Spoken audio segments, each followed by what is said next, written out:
Channel दोस्तों, स्वागत है आपका हमारे YouTube channel dream job with Ankit. दोस्तों हमारे पास है CPU। आज हम इसकी पूरा खोल के दिखाएंगे कौन कौन सा यहाँ पे कंपोनेंट लगा हुआ है। और चलिए शुरू करते हैं।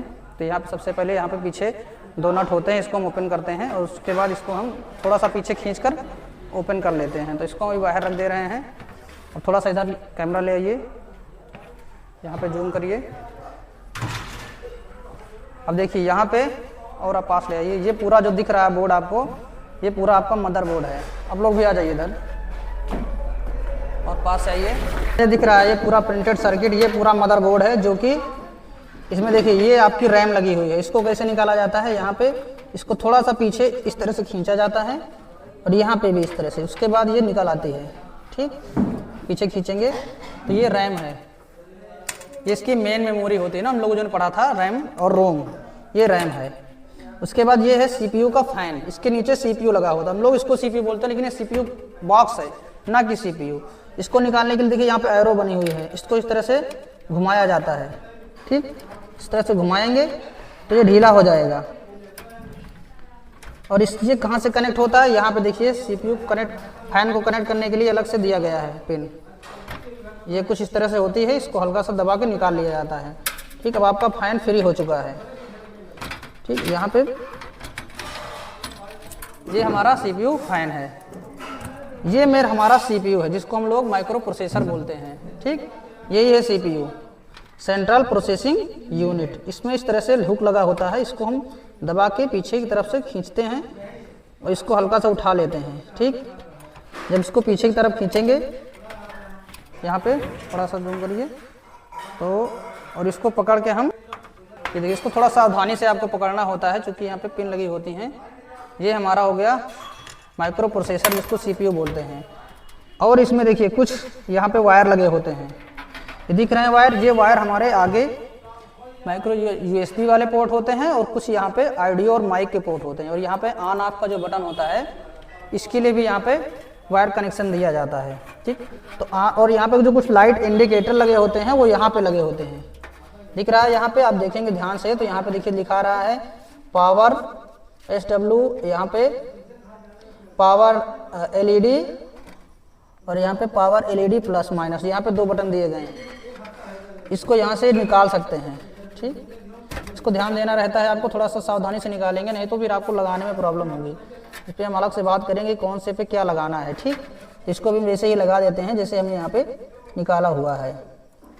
उसके बाद चलिए इसको बाद में लगाएंगे। यहाँ पे देखिए ये वाला वायर यहाँ पे आया है USB के लिए, तो इसको यहाँ से हम इस तरह से निकाल देते हैं।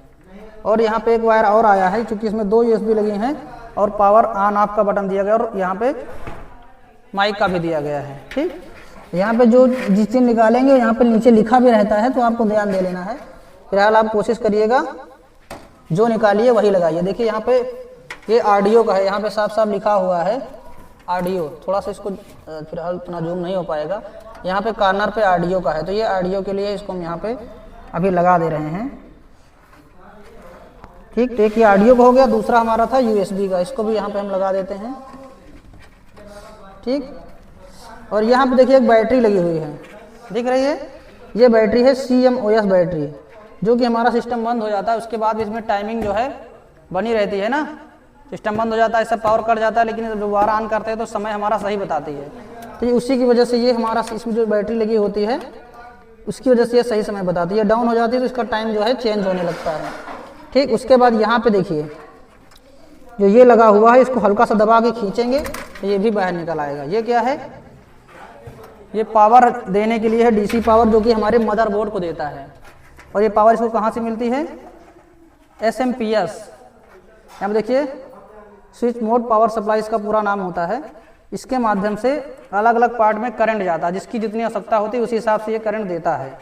ठीक, और इसमें कई तरह के आपको दिख जाएंगे पोर्ट, देखिए कुछ इस तरह से है, ये है और ये है। अलग अलग जगह पे जिस तरह से जहाँ जहाँ जरूरत रहती है उसी हिसाब से, जितने जिसको करंट की जरूरत होती है उसी हिसाब से करंट देता है, तो DC सप्लाई देता है। ठीक, उसके बाद ये लगा हुआ है जो, इसको यहाँ पे पिन से दबाएंगे, इसको निकालेंगे। ये किसके लिए लगा है, ये इसमें जो हार्ड डिस्क लगी हुई है, यहाँ पे हमने हार्ड डिस्क लगा के SSD लगाई हुई है, दिख रहा है। थोड़ा सा इसको जूम करने की कोशिश करिए। यहाँ पे नट से कनेक्ट है, फिलहाल इसको हम खोल दे रहे हैं। अब आपको दिखा रहे हैं तो अच्छे से ही दिखा दें। तो देखिए ये है हार्ड डिस्क, इसको SSD बोलते हैं। इसको पावर देने के लिए यहाँ पे हम SMPS से इसको पावर, सारे कंपोनेंट को यही पावर देता है। अगर ये खराब हो जाएगा तो सिस्टम आपको नहीं काम करेगा। तो पावर देने के लिए हम इसका प्रयोग करते हैं। ये कैसे चलता है, इसके लिए यहाँ पे देखिए कनेक्टर दे रहा है ना, पावर सप्लाई यहाँ से AC जाती है 230 वोल्ट 220 वोल्ट जो भी मिलता है, ये यहाँ से हम इसको पावर देते हैं। और फिर ये सारे कंपोनेंट को अलग अलग पावर देता है। जैसे हमने यहाँ पे SSD लगाई है तो SSD को पावर इससे मिलती है, और फिर ये मदरबोर्ड से कनेक्ट होता है ना।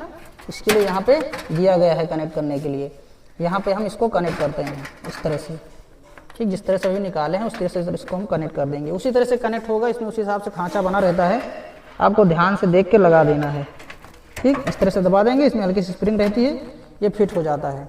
अब हार्ड डिस्क पे लगाने के लिए देखिए आपके पास देखेंगे 2 तरह के यहाँ पे होते हैं, इसमें एक होल वाला रहता है, एक प्लेन रहता है। तो इसको आपको उसी को लगाना है, वही सेट ही होगा। ये हार्ड डिस्क हमारी सेट हो गई है। अब बच रहा है ये, बाकी इस पर कुछ और लगाना है। एक चीज़ और छूट रही है हमारी, ये मदरबोर्ड को पावर देने के लिए है, तो इसको हम यहाँ पे लगाए हैं। इसको निकालने के लिए आप यहाँ दबाएंगे इस तरह से, ये भी निकल जाएगा, ठीक। तो हमने यहाँ पे जितने भी पावर सप्लाई थी सारी देख ली, और क्या क्या यहाँ पे लगा हुआ है वो हमने देख लिया। ये वाला पूरा रैम वाला स्लॉट है, इस पर हम पे रैम लगाते हैं या CPU लगाते हैं। रैम के लिए यहाँ पे 2 दिए गए हैं, तो आप रैम अगर बढ़ाना चाहें तो आप यहाँ पे रैम बढ़ा भी सकते हैं। इस रैम को आप इस वाले में लगाना चाहें, इस वाले में लगाना चाहें, दोनों में लगा सकते हैं, ठीक। तो ये हमारी रैम हो गई, ये हमारी हार्ड डिस्क हो गई। उसके बाद देखिए यहाँ पे पीछे साइड क्या क्या दिया गया है। ये हमारी है VGA, हम मॉनिटर लगाते हैं, ठीक। मॉनिटर लगाने के लिए है, यहाँ पे HDMI केबल है। तो पहले जो है VGA वाले यानी मॉनिटर आते थे, लेकिन आजकल जो है मॉनिटर जो सब सारे HDMI वाले आ गए हैं। तो हम HDMI यहाँ पे लगाते हैं, यहाँ पे VGA लगाते हैं। उसके अलावा यहाँ पे देखिए 6 USB पोर्ट दिए गए हैं। कीबोर्ड माउस लगाने के लिए यहाँ पे दिया गया है, ठीक। यहाँ पे अगर आप कोई प्रिंटर उंटर लगाना चाहें, अदर कोई डिवाइस जो USB से चलती है वो आप लगाना चाहें, तो यहाँ पे 6 पोर्ट आपको दिए गए हैं, लगा सकते हैं। जिससे कि यहाँ पे हमने वाईफाई लगाया हुआ है।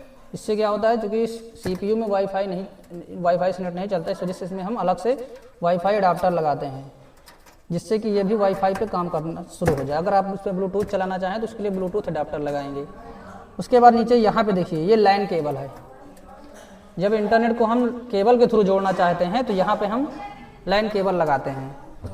देखते हैं हमारे पास केबल यहाँ पे देखिए रखी हुई है, ये केबल होती है लैन वाली। इसको आप इंटरनेट के थ्रू कनेक्ट कराना चाहें तो यहाँ पे लगाएंगे, तब ये सिस्टम इंटरनेट से चलने लगेगा बिना वाईफाई के। अगर वाईफाई से चलाना है तो इसकी हमें आवश्यकता नहीं पड़ती है, ठीक।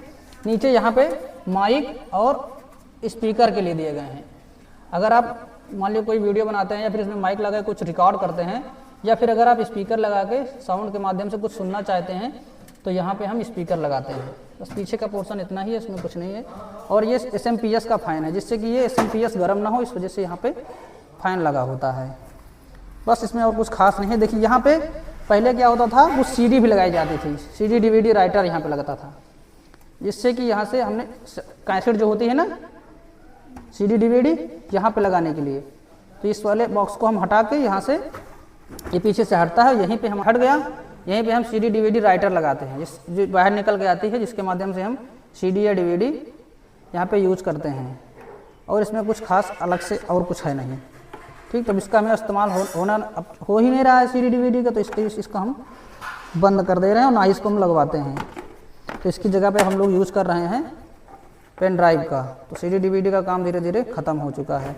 और यहाँ पे देखिए ये है ऑन का बटन, और यहाँ पे एक है रिस्टार्ट का बटन, ठीक। यहाँ पे कुछ लाइट जलती रहती हैं, और यहाँ पे माइक, कुछ USB दिए गए हैं। अगर आपको सामने से पेन ड्राइव लगा कोई डाटा लेना हो तो यहाँ से हम डाटा ले भी सकते हैं।